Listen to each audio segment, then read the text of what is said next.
Students of the Obafemi Awolowo University disagreed with institution's management, ordering them to leave the campus after protesting the death of their female colleague. It's the end of the road for a suspected bandit leader said to have masterminded kidnapping and killings in Zamfara and Sokoto State as he's arrested by the police. Zoning of PDP chairmanship position not a closed matter yet. The chairman of the PDP National Convention Planning Committee, Governor Omar Fintiri, says the race is still open to all. And Libyan authorities detained 4,000 migrants, including hundreds of women and children, in a major crackdown in the western parts of the country.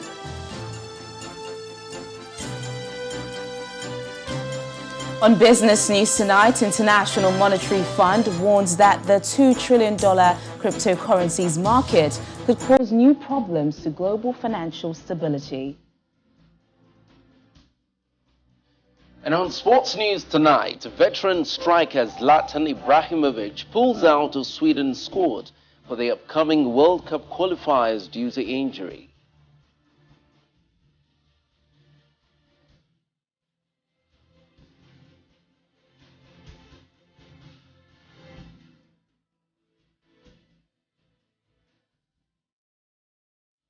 Students of the Obafemi Awolowo University, Ile-Ife, OAU today barricaded the main gate and some of the roads within the institution.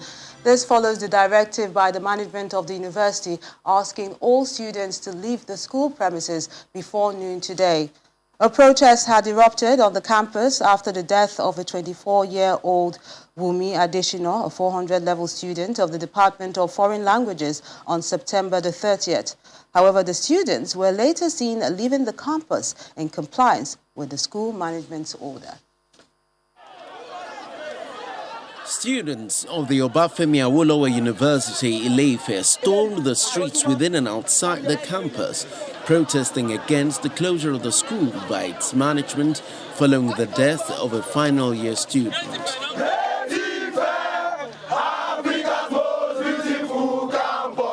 At first, it was a very difficult task for the media to gain access into the school. This is the Student Union building where students gathered to express their displeasure over management's decision asking them to vacate the campus. Student Union officials say they have lost confidence in the health facility and medical personnel for not attending to the final year student when she was rushed to the center. The first thing we want the management to do is to open our school with immediate effect. We want it now. So we want justice for Aishat. We want justice for Korede. We want justice for every student who went to that health center once in their lifetime and are not treated properly. We want justice for all OAU students who go to health center to get care and they are not treated properly. The management of the school, however, says the closure of the institution is necessary at the moment. If you say you are protesting, it's your fundamental human right. But you should not allow that protest to lead to violence, unbridled brigandage, blocking highways, if Ibadan highway, if Ede highway for 9 consecutive hours. It's not right. And we now envisage a situation that as things were going, they were even planned to do more today. So the university should be proactive and do the needful. So we decided to just close down the school. I haven't addressed them on 4 different occasions and they tore down every appeal. Our parents called on the authorities to handle the matter carefully. It's not fair. When students are writing exams, some are writing their final exams, some are from one level to the other, and they now shut the school down. Would they even enjoy the holiday? They can't. So it's not fair. To the students, it's not fair. And the organization, they should do the right thing to talk to health workers especially, because they are the heart of this college.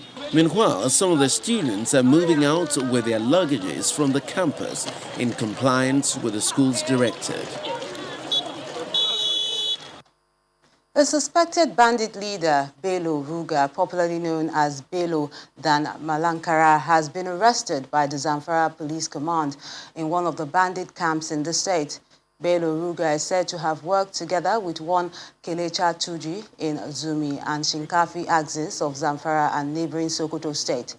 The police commissioner in the state, Ayuba Elkanah, told journalists that the bandit leader led series of attacks on Gumi local government area, resulting in killings and abductions. Acting on credible information, the tactical team moved into action and got him arrested, who confessed to be the bandit leader terrorizing Gidambita, Malankara, Gumi, and Kagara axis, and that he confessed to series of kidnapping and ransom collection. However, he said he has his own members right inside the bush, and my tactical team are right now going after them. It is a good thing to know that when you see him,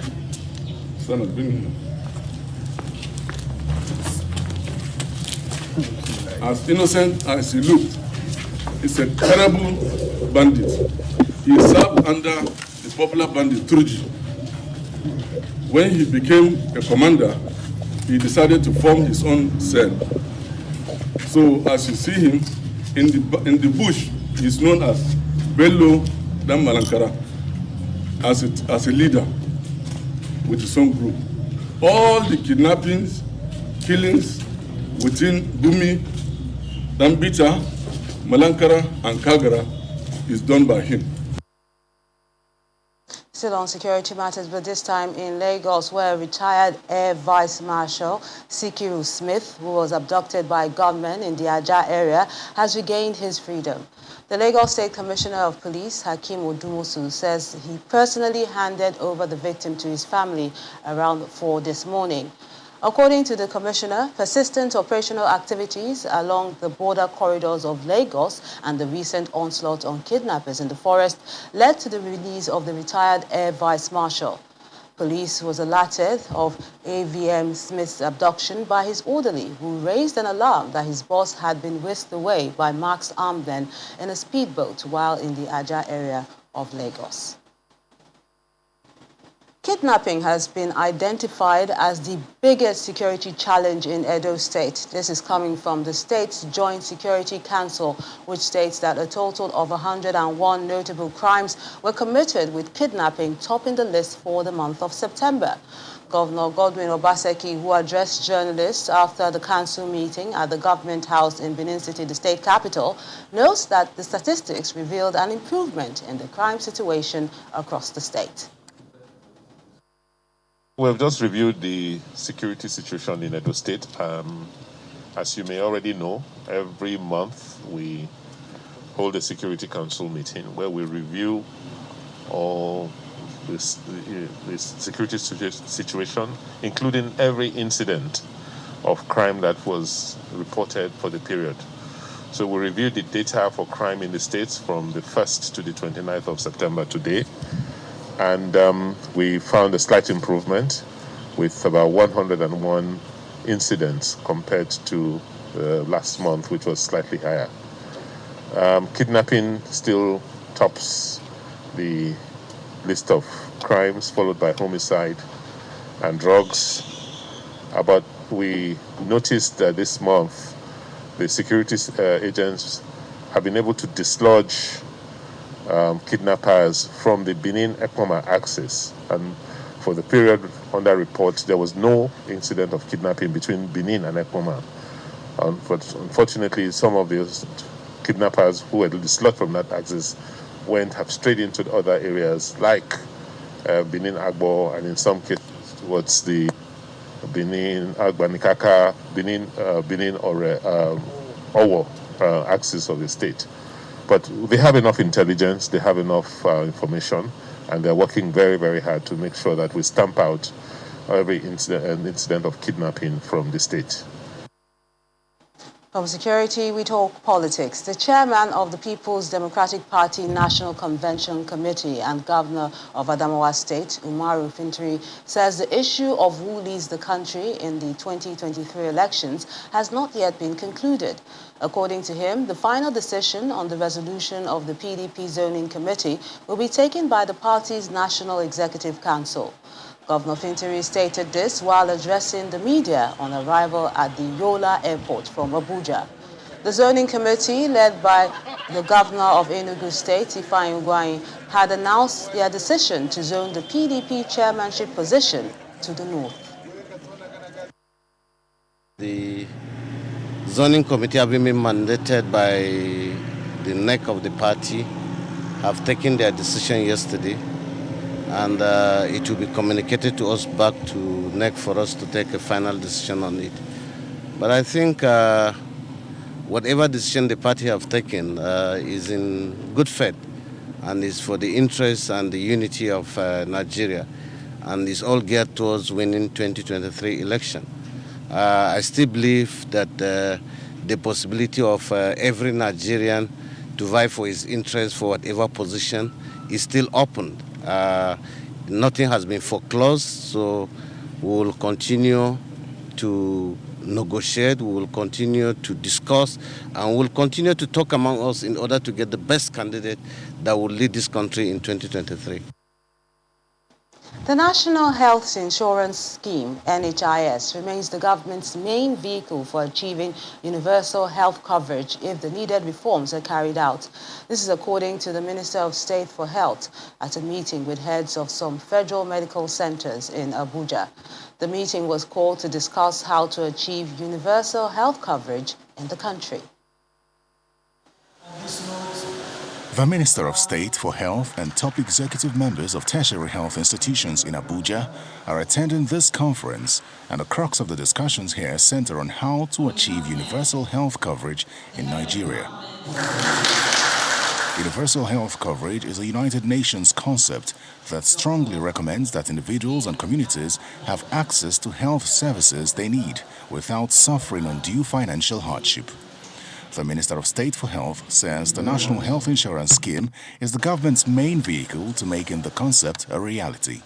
Without preempting the speakers for the day, who I am sure will do justice to the carefully chosen theme, aptly coined as germane for this summit, simply put, managed healthcare is an arrangement that integrates both the financing and healthcare services delivery to guarantee availability, cost, effectiveness, and quality of care.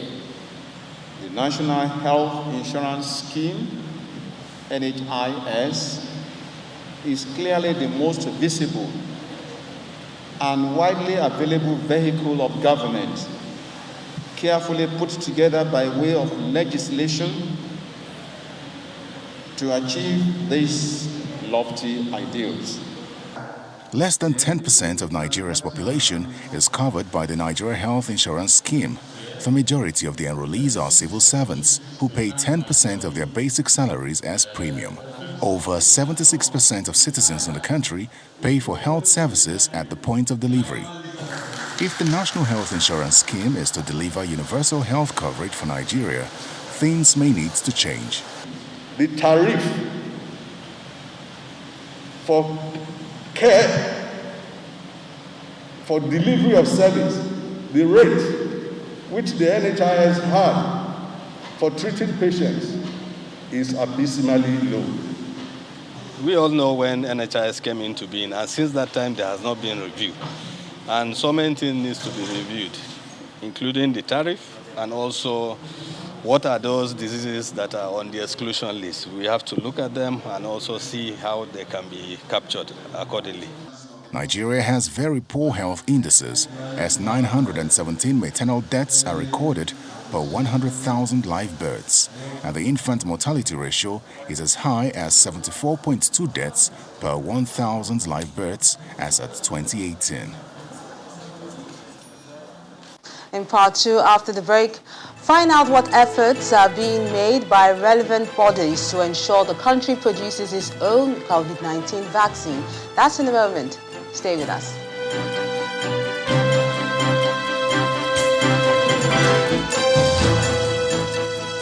Welcome back to the news at 10. If you're just joining us, here's a recap of our major stories. Students of the Obafemi Awolowo University disagree with the institution's management, ordering them to leave the campus after protesting the death of their female colleague. It's the end of the road for a suspected bandit leader said to have masterminded kidnappings and killings in Zamfara and Sokoto State as he's arrested by police. Zoning of PDP chairmanship position, not a closed matter yet. The chairman of the PDP National Convention Planning Committee, Governor Fintiri, says race still open to all. And Libyan authorities detain 4,000 migrants, including hundreds of women and children, in a major crackdown in the western part of the country.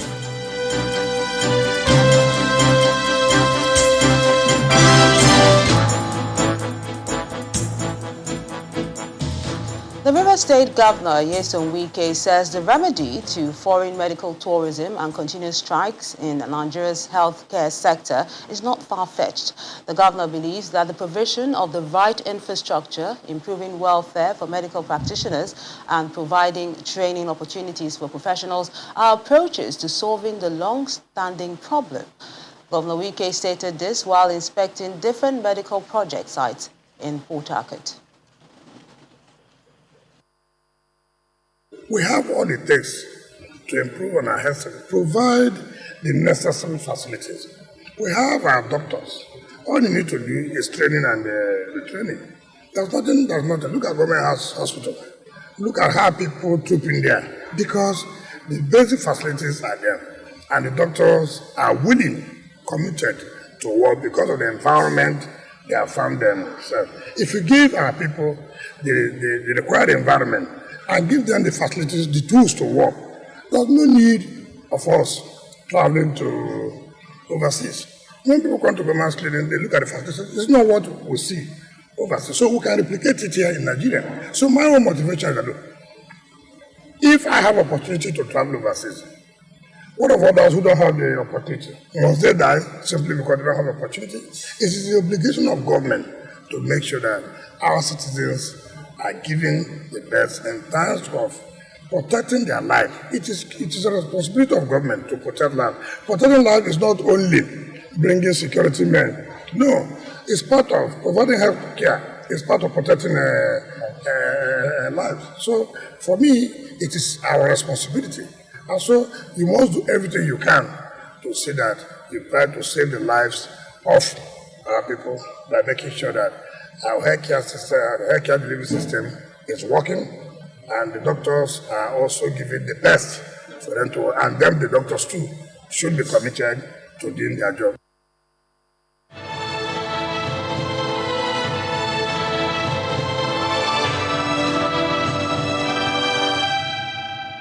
With several COVID-19 vaccines in use all around the world, much of the coronavirus problem, according to scientists, is a pandemic of the unvaccinated. Experts in Nigeria believe that in order to get ahead of the pandemic with the least number of casualties, the country should produce a vaccine of its own. In this next report, our correspondent, Mary Alale Yusuf, shows us where Nigeria is in its vaccine manufacturing journey. Nigeria received her first shipment of vaccines for COVID-19 in March 2021, courtesy the COVAX facility. Finally, a formulation to make the population immunized against the lung-attacking disease. That is, if about 70% of the population could be covered. Nigeria was once a vaccine manufacturing country. There was a time that her own yellow fever vaccines were manufactured at Yaba in Lagos, the nation's commercial capital. But that fizzled out, and since then, every vaccine needed has been donated by foreign partners. If herd immunity is to be achieved, it would be at the instance of the donating partners. Subsequently, While many vaccine-producing nations have covered substantial proportions of their population, in Nigeria it is still hovering at just above 1% full coverage, going by the 200 million population figure. Efforts to resurrect vaccine-making capacity started some years before COVID-19, though there's been no product yet. The Federal Ministry of Health collaborated with Meyer & Baker, and they both started a new company to start production of routine vaccines for immunization in Nigeria.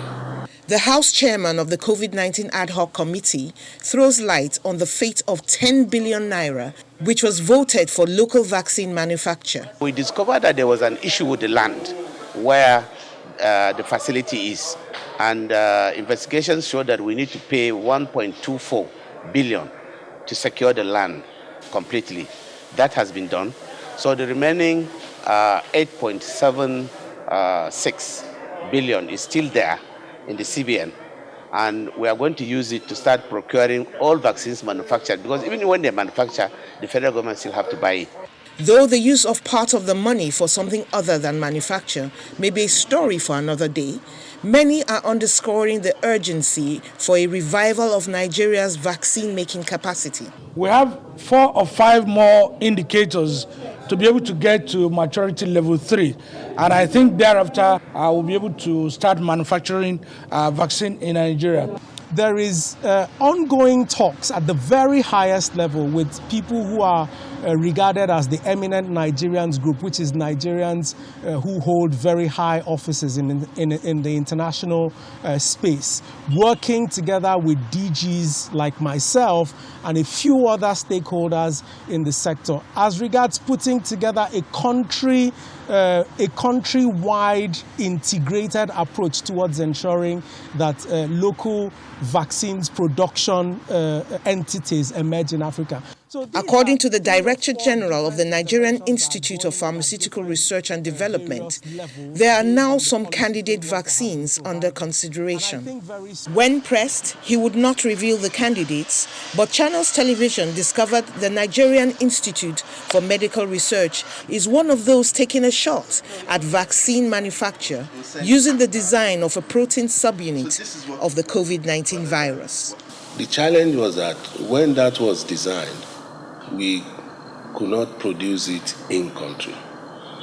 So we have to send that design to, I think it was China or Australia. When they got the product back, they cleaned and cloned the agent, then proceeded with animal studies. It was injected into rabbits and chickens, whose blood and eggs were studied for the effects. Fortunately, we did not have any casualty amongst all of the animals that were inoculated. And while we are running our samples in the lab, unfortunately, the immune response was low. So for this new one that we are doing now, we hope that it would come up better. That would have meant another long journey of redesigning and sending the product abroad. But luckily, the machine Naima was looking for came to it. With this oligosynthesizer, Naima can now make its own primers and probes, which could only be done in other countries before now. The Institute says it can only get better with this infrastructure at its disposal. But after designing, production will be left to others. The question of when that production will begin and ultimately locally produced vaccines will be in use is still unanswered. Mary Alale Yusuf, Channels Television News.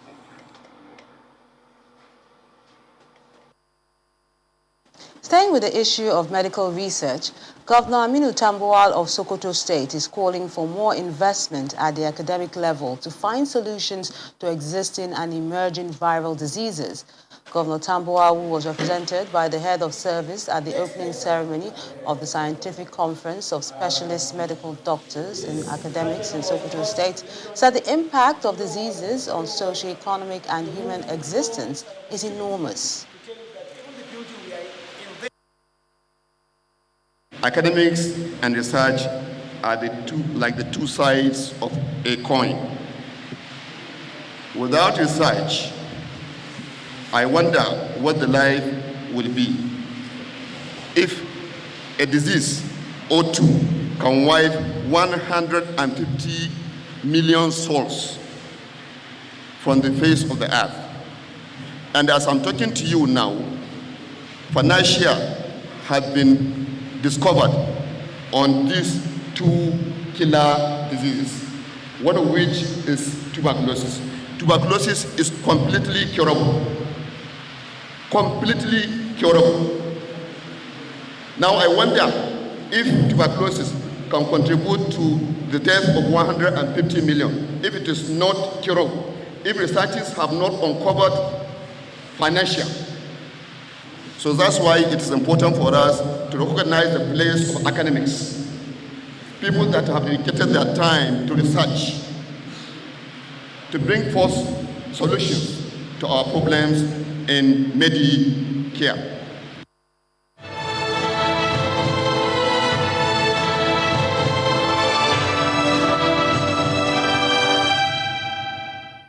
Away from health issues, in order to qualify for additional grants based on performance verified by external audit, states across the country will have to strengthen their fiscal transparency, accountability, and sustainability.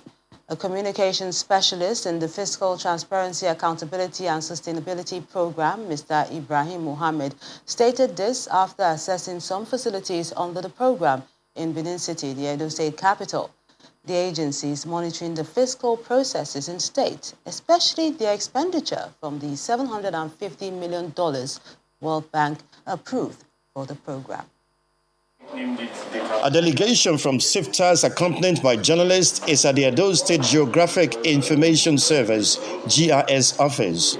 This is one of the many stops inspected across some government establishments to check if the processes are as transparent enough to meet the required standard. We operate EDOGIS, Edo State Geographic Information Service, at international best standards, and of course, for land administration, that includes transparency. Anybody can come and view the data that we have in our land title registry. That's what we operate here. That's transparency. SIFTAS says it is using criteria including disbursement-linked indicators, DLIs, to ensure states that utilize the funds judiciously get more support. For the visiting team, one of the key criteria in focus is revenue generation and expenditure by the state. The Accountant General of Edo State, Mr. Julius Anelu, says the state government has been very prudent in its expenditure and also very transparent. After the implementation of the 2020 budget and the financial statement, had been published, we also engage the citizens again. You call that citizen accountability. To look at the expenditure of government, if those projects that they nominated were actually covered in government expenditure. We did that. So you see, what we do is called participative management. The Edo Internal Revenue Service, Procurement Office are also on the itinerary. The leader of the delegation believes that many of the state governments, including Edo State, have done well to achieve many of the set targets. You've heard the chief executives talking about institutional, legal, and system reforms being put in place by the state. There is a public procurement agency in place, enabled by the relevant act. There is Internal Revenue Service. There is Geographic Information Service.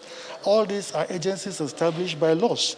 So since they are established by laws, it will be very difficult for any successful government to come and do away with them. According to SIFTAS, the federal government will continue to support the states through grants that are not repayable, but expects that the spendings will be prudent and open to public scrutiny. The president will leave the nation's capital, Abuja, for Addis Ababa tomorrow to attend the inauguration of the Ethiopian Prime Minister Abiy Ahmed for a second 5-year term in office on Monday. President Buhari is expected to deliver a goodwill message at the inauguration ceremony, after which he will attend a state banquet in honor of visiting heads of state and government. He will be accompanied on the trip by the Minister of Foreign Affairs, Mr. Jeffrey Onyama, and the Director General of the National Intelligence Agency, Ambassador Ahmed Rufai Abubakar. The president is expected back in the nation's capital on Tuesday. Well, the Vice President is also on official assignment. He was in Sao Tome and Principe today, where he represented President Muhammadu Buhari at the inauguration of the Twin Islands' new president, Mr. Carlos Manuel Villanova. During his speech at the country's parliament building in Sao Tome City, Professor Osibajo says Nigeria's relationship with Sao Tome and Principe, which has been growing over the years, is now set to get even stronger. The Vice President says, "We believe Sao Tome and Principe is an important partner with a strategic relationship, and that is why we are here, not just to facilitate with the President, but to re-establish a growing partnership." The event, which held at the country's parliament building, was attended by leaders from Africa and Europe.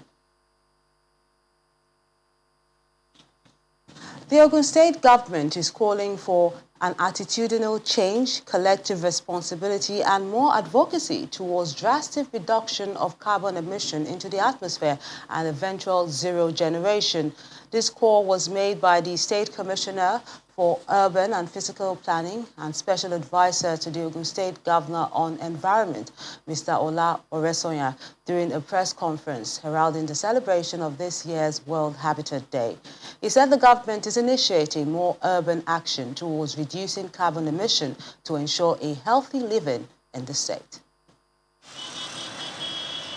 Carbon emission is a global challenge which continues to attract attention from world leaders. It's said to be responsible for the depletion of the ozone layer and the challenges that come with it, such as the two extremes of drought and flood, amongst others. Ogun State in southwest Nigeria is big on industrialization, which has led to a gradual increase in its population and consequently emission of carbon in the atmosphere through industrial, vehicular, and other environmental causes. The Special Advisor to Governor Abiodun on Environment, Ola Oresanya, puts the vehicular density for the state at 96 vehicles per hour per kilometer, which tends to increase the level. He says this leads to damage of the ozone layer. The recent flooding in the state is a direct result of this. The consequence of this development is a lot of emission and deterioration of the environment, which we are very conscious, and we have a strategic plan to mitigate the deterioration. Meanwhile, the Commissioner for Physical Planning and Urban Development identifies some major factors that tend to contribute to carbon footprints, especially in the urban centers. We owe it, all of us, to our planet and our continuous survival to get on the train of this advocacy by changing our habits and also help in spreading the gospel to our communities. To manage this challenge effectively, it requires understanding and cooperation of all concerned to treat the environment with caution and ensure the environment is taken care of.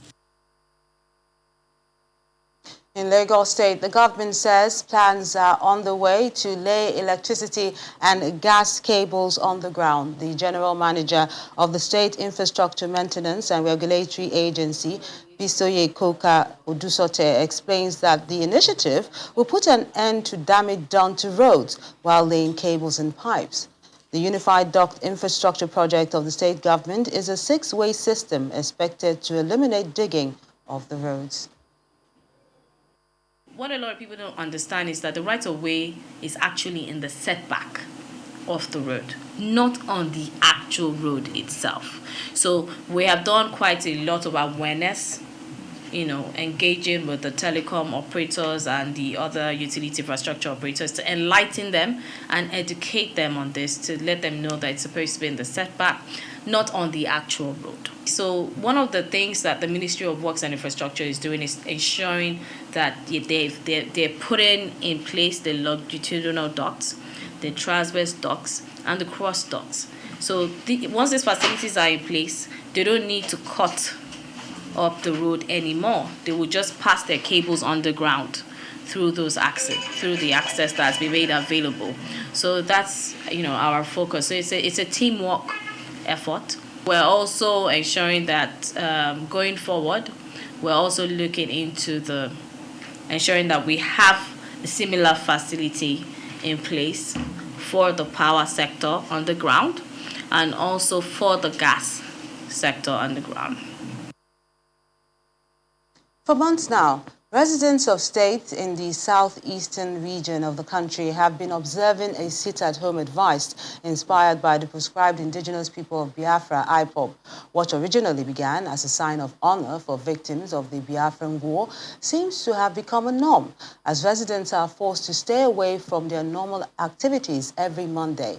In this next report, we take a look at the socio-economic impact of what some residents described as having a crippling effect on the populace.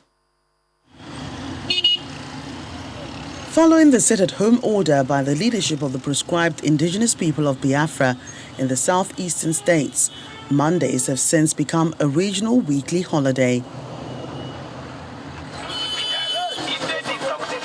It all began as an exercise to commemorate those who died during the Biafran War every May the 30th, but took a different turn after the rearrest and continued detention of the leader of the group, Nnamdi Kanu. While some residents have continuously complied with the directive, regardless of the economic and social costs, others have resorted to shunning it. In Umuahia, the Abia state capital, places known to be busy in normal times are seen to be unoccupied, streets deserted and roads empty with locked-up shops, either in solidarity with the directive or out of fear of attack. Residents lament the impact of the weekly lockdown on their businesses. Financially, it's affecting the state in the sense that on that Monday, there will be no movement. No more here, like no more here. The movement is not as it's supposed to be, and the business around this area has been affecting us. To my own, I could have just told the IPO or any the people that are involved of that sitting at home to just, because of the economic situation, let them just calm down. For the State Commissioner for Information, the sit-at-home order is a setback and not the best way to get the needed attention from the government. It is one thing to feel hurt, to feel excluded, and justifiably so. But it's another thing to approach your advocacy the right way. You do not cut off your nose to spite your face. In Enugu State, residents follow through, shutting down businesses, schools, banks and markets for fear of being attacked. They say lives, businesses, goods, vehicles have been lost as penalty for going against the directive. Part of the reason why no one wants to be heard discussing the group in negative terms. In neighboring Ebonyi State, markets, parks, petrol stations and restaurants experience partial compliance with fewer vehicles on major roads and streets, slowing down business activities in the state. The method, the approach now is not really helping matters. This sit-at-home thing is too much. Let them stop it and find a better way to push for their struggle, diplomatic way per se. Meanwhile, the state government believes dialogue is the way forward. The approach should be very constructive and not destructive. If we are saying our leaders are not doing very well, and we go about destroying the little facilities that are put in place to help us to develop, we are doing more harm to ourselves. The youth can engage government. They can engage the leaders and make their positions known. If you continue in this way, the people that are coming from Cameroon to buy things from us now, they will stop. If we continue in this way, the investors that are supposed to come and do business with us, they will stop. They'll come and build factories, they will stop. And then, at whose detriment? The impact of the lockdown is also being felt in Anambra State, where Governor Willie Obiano has ceaselessly called on residents to shun the directive. This order is affecting our economy, Anambra State economy. And we will not allow it to continue. And I'll be taking some far-reaching measures to ensure that that doesn't happen. Dissecting the economic implications of the exemption of 1 day out of 5 working days, the Principal Secretary to Governor Willie Obiano notes that the impact is enormous, as every day is as important as the other. When you take out a day out of 5 working days in a week. Arithmetically, you left 4 days, but impactfully, you actually have devastated the 4 days remaining because every days are articulated. So things that we are left undone for a day have impact on the remaining days. So the impact is much more than the simple arithmetic of saying it is only 1 out of 5. In Imo State, although there has also been partial compliance, youths under the aegis of Coalition of Imo Youths took to the streets to protest the order, insisting it should be voluntary and not mandatory. The state governor, Hope Uzodinma, is also urging residents to disregard the directive. An order that is given by people who didn't see or who have not seen. I want to call all of you to ignore that rumor of anybody sitting at home and come out to do your businesses. Agitations from the southeast may be backed by most people in the region. However, shutting down the entire region weekly may inflict more hardship on the people who largely depend on daily earnings to survive. Teniola Shobowale gives us the latest from the world of business.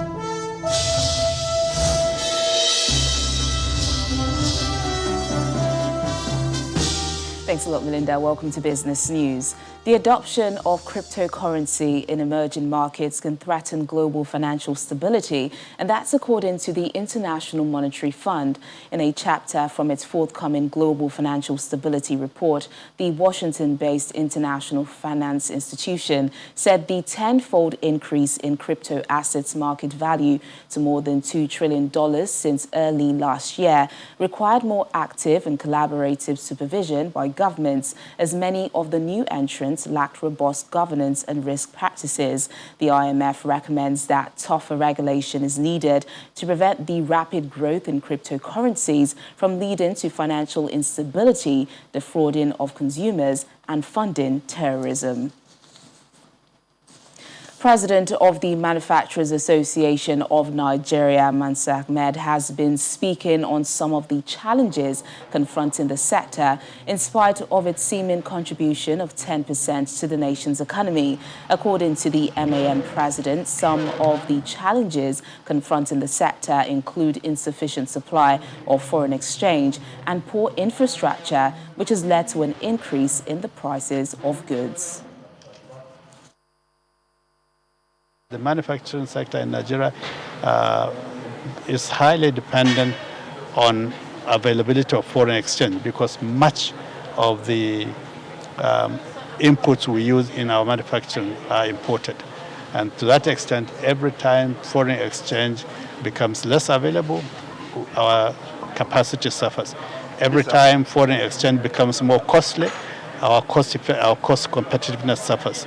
And these are the things that we've been advocating. We need government to focus on improving these basic necessities for manufacturing, particularly stable supply of foreign exchange at prices that at least are predictable.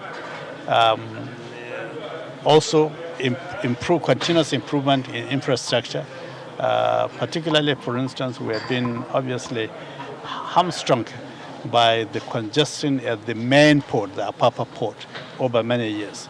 And the consequence of this is that, of course, it makes Nigerian manufactured goods much more costly than, for instance, our competing suppliers from other countries, even in the African continent. In the meantime, let's find out how forex trading activity ended at the FMDQ exchange this week. The total turnover of transactions carried out at the FX spot, forwards and futures markets decreased by 12.13% week on week to $1.3 billion as at September the 30th. A breakdown of the activity at the FMDQ exchange shows that the total value of transactions at the FX spot market also dropped by 10.3% 0.05% to $685.17 million, in contrast to $761.71 million value of transactions recorded in the previous week, while the value of contracts traded in the futures market fell by 1.30% week on week to $467 million. Meanwhile, the Naira dropped further by 0.16% to 413 Naira 14 kobo against the dollar at the Nigerian Autonomous Foreign Exchange window of the forex market against the comparative week. Meanwhile, the domestic stock market ended the last trading week of September with massive gains in just 2 trading sessions shortly before closing for Nigeria's 61st Independence Day anniversary. The market's benchmark index soared by 3.23% this week and back above the 40,000 level, and that's the first time since February this year, while the total value of listed regained about 720 billion naira within the month, which had initially been dominated by continued sell pressure. In sectoral performance, all the major counters ended the week in the green, except the insurance sector of the NGX, which dipped by 7.58% due to profit taking on some of its key components. Meanwhile, University Press led 33 other gainers, up by 20.59%. Axamansard is number 1 among 22 losers with 29.82% price decline, while the trio of Transcorp Hotel, Honeywell, Flour Mills and FBN Holdings were the major contributors to a high turnover of 2.18 billion volume of shares traded this week. Now, the former Vice President of the Nigerian Council of Registered Insurance Brokers, Mr. Babatunde Oguntade, has faulted the federal government over a debt of 9.2 billion naira. The figure, according to members of the council, is premium for liability owed the sector. Members of the council are, however, calling for more support in the form of investments and tax relief to underwriters to boost activities in the sector. The biggest debtor to the insurance industry is the federal government. So he needs to put motion behind the talk. We are engaging the federal government. We are engaging all the states. NICOM, like my sister said, has been all over talking to the state governors. But like you, government that should lead by example, puts insurance as the last item on the budget list. It will be a good thing if we have the support. The National Insurance Commission started with MDRI, Market Development something initiative that we started in about 10 years ago. But I still tell you, the best they've done is to bring out guidelines on microinsurance that we are still finding very hard to drive because of poverty. COVID has been a very bad enemy. You know, an enemy is bad. But when you say somebody is a very bad enemy, it's an unrepentant enemy. And by the time the effects of COVID leaves, then the insurance has to provide the succor. So by that I mean governments should energize the insurance industry, create an enabling environment, drive capital, invest in the insurance industry, give tax relief to underwriters, we don't import. But the risk of importation and the losses suffered by importers are borne by the insurance industry. So we need all those initiatives to come from government. To some company news now, global ratings agency Fitch has affirmed the long-term issuer default rating of First City Monument Bank at a B with a stable outlook. According to the report released on its website, Fitch says the national long-term rating was upgraded to BBB+ from BBB in line with the bank's increased credit worthiness when compared with other issuers in the country. The report mentioned that FCMB's national ratings were driven by the bank's standalone strength with a capital adequacy ratio of 15.9%, which is above the minimum regulatory requirement of 15%. And that's business news tonight. I'm Teniola Shobowale. It's back to Melinda for the rest of the news at 10.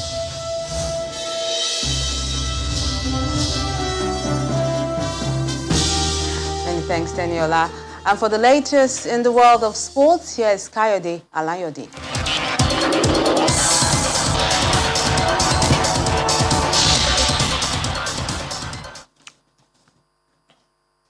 Welcome to Sports News. Super Eagles midfielder Alex Iwobi will miss next week's 2022 FIFA World Cup qualifying doubleheader against Central African Republic. Iwobi is one of the 5 midfielders named by Super Eagles coach Gernot Rohr for the games billed for the Teslim Balogun Stadium on October the 7th and in Douala, Cameroon 3 days later. Rohr says the Everton star will not travel down for the game as he is nursing a minor injury. The German tactician has called up Lorient forward Terem Murphy to replace Iwobi for the games. Ogenekaro Eteba, Wilfred Ndidi and Kingsley Michael will also miss out on the games against Central African Republic owing to injuries.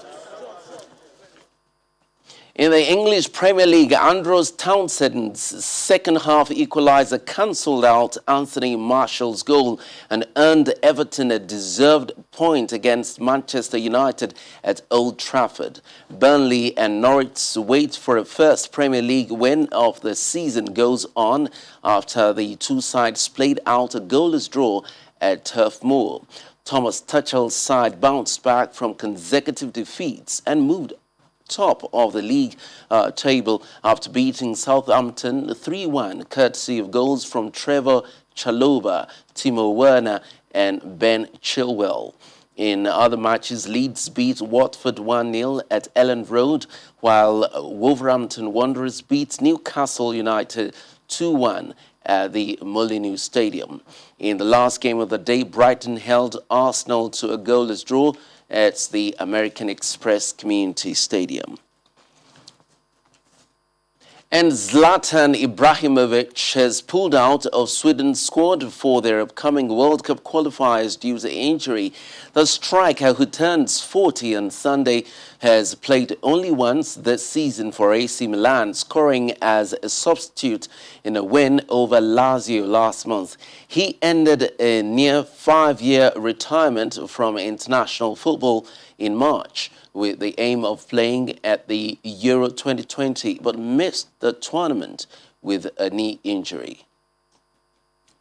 And that will be all on Sports News. Back to you, Melinda.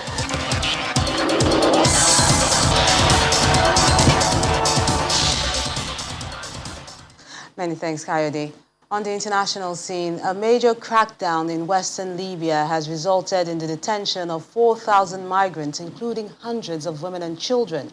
The raids took place in the western town of Gagaresh as part of what authorities described as a security campaign against illegal migration and drug trafficking. The Interior Ministry, which led the crackdown, made no mention of any traffickers or smugglers being arrested. Gagaresh, a known hub for migrants and refugees, is about 12 kilometers west of Tripoli, the Libyan capital. The town has seen several waves of raids on migrants over the years, but the latest is described by activists as the fiercest so far. Taiwan has reported 38 Chinese military jets flying into its air defense zone, the largest incursion by Beijing till date. The Defense Ministry says the planes, including nuclear-capable bombers, entered the area in 2 waves. The country responded by scrambling its jets and deploying missile systems. China sees democratic Taiwan as a breakaway province, but Taiwan sees itself as a sovereign state. Taiwan has been complaining for more than a year now about the repeated missions by China's Air Force near the island. Thousands of climate change activists have marched through Milan to make their point as leaders met for pre-COP26 summit. Activists from all over Italy converged on the streets of the financial capital, calling on policymakers to match words with actions and raise billions of dollars to win the world off fossil fuels during a year that has seen a record-breaking heat waves, floods and fires. Speaking after the meeting, COP26 President Alok Smana said delegates agree that they must deliver the $100 billion per year pledge to help most vulnerable nations tackle climate change. Everybody acknowledged that Glasgow is going to be a critical point for setting ambition in this decisive decade. And there were a number of areas that were highlighted. First, I think there was consensus that we needed to do more in terms of keeping the 1.5 degrees within reach and what that might mean for NDCs going forward. There was consensus that we needed to collectively do more in terms of our commitments, in terms of NDCs, in terms of our net zero commitments, and a number of parties obviously pointed out that it's on all of us, but particularly for the G20 nations, which make up 80% of emissions, it's going to be particularly important. And the main news again. Students of Obafemi Awolowo University today disagreed with the institution's management, ordering them to leave the campus. The order was given after the students blocked roads within and outside the campus in protest over the death of their female colleague. Also today, it was the end of the road for a suspected bandit leader said to have masterminded kidnappings and killings in Zamfara and Sokoto State as he's arrested by police. That's the news at 10 tonight. I'm Melinda Akinlami. On behalf of the team, good night.